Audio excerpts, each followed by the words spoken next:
Bismillahirrahmanirrahim.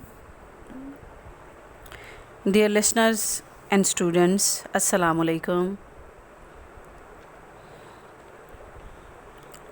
Today we are going to discuss about the Cabinet Mission Plan 1946.